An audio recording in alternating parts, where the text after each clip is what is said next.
nagpamalas ng husay sa kakaibang sining ang isang soap bubble artist. Manghang-mangha ang audience sa mga obra ni Fanny Yang, gaya ng bula na may usok sa loob na nakapaloob sa isang mas malaking bula. Kaya rin niyang pasayawin ang mga bula o di kaya ikulong sa higanting bula ang isang bata. Ang batang ito naman mistulang kinoronahan niya ng napakaraming bula. Maliban sa malikhaing imahinasyon, pinag-aralan din daw niya ang siyensya ng paglikha ng mga bula. Sinamahan pa niya ng mga ilaw at musika para makabuo ng bubble art.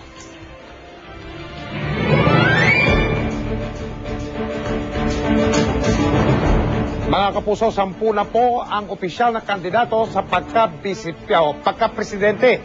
Base po yan sa bagong listahan na inilabas ngayon ng COMELEC. Nakatutok si Tina Panganiban Perez. Nakangiti si Nicanor Perlas sa bagong desisyon ng COMELEC na opisyal na siyang presidential candidate para sa eleksyon 2010. Sa botong 5-2, binaliktad ng COMELEC ang nauna nitong disqualification kay Perlas dahil nagkumbinsi ang komisyong seryoso siyang kandidato. Sabi ng COMELEC, hindi raw gagawing katawa-tawa ng isang may detalyadong plataforma, track record sa public service at pagkilala sa abroad ang eleksyon. Nakumbinsi rin daw ang COMELEC na kaya ni Perlas na mag-nationwide campaign. Lalong lumakas yung chances ko for victory dito sa 2010 elections. And ito yung in-affirm ng COMELEC na pwede pala mag-wage ng credible national campaign sa base ng bagong politika.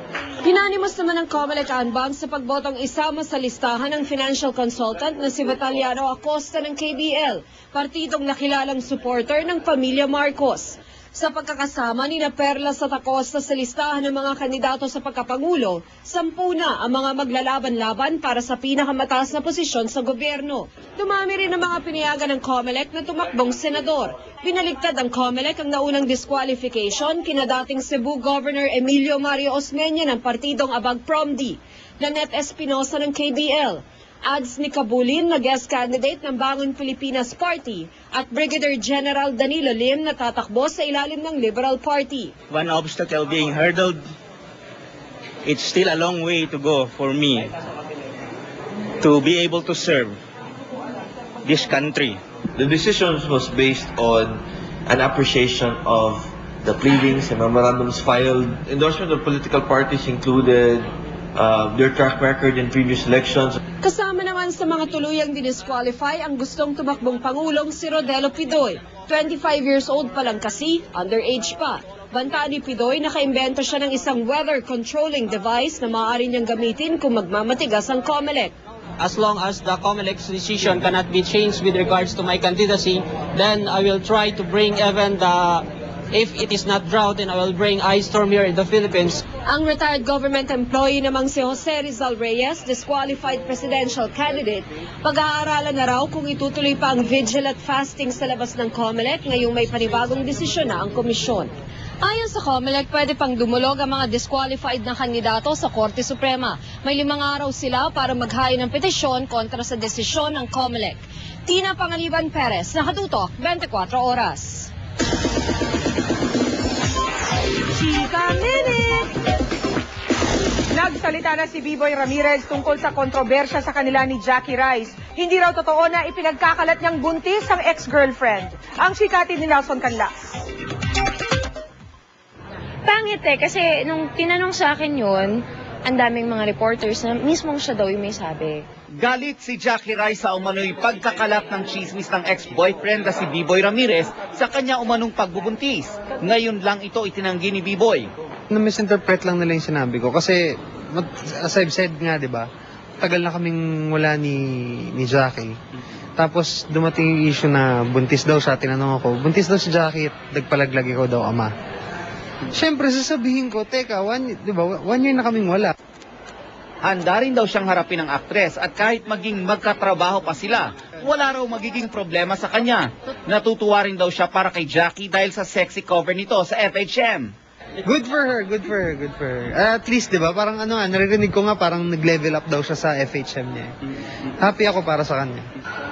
Sana raw matapos na ang intrigang ito dahil gusto raw ni B-Boy na maging focus siya sa pagtatrabaho sa 2010. Nelson Canlas updated sa Showbiz Happenings. Ipinalabas sa Robinson's Galleria ang independent movie na Puntod. Ang Puntod ay kwento ng kahirapan na idinirect ng GMA News reporter na si Cesar Apolinario.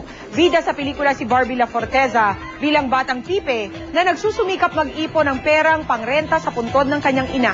Marami raw ang bumilib sa performance ni Barbie at may nag-akala pa ngang totoo siyang pipe. Ayon sa producer ng pelikula na si Arlene de la Cruz, na ipalabas at hinangaan din ang Puntod sa isang Phil-Am Film Festival sa California.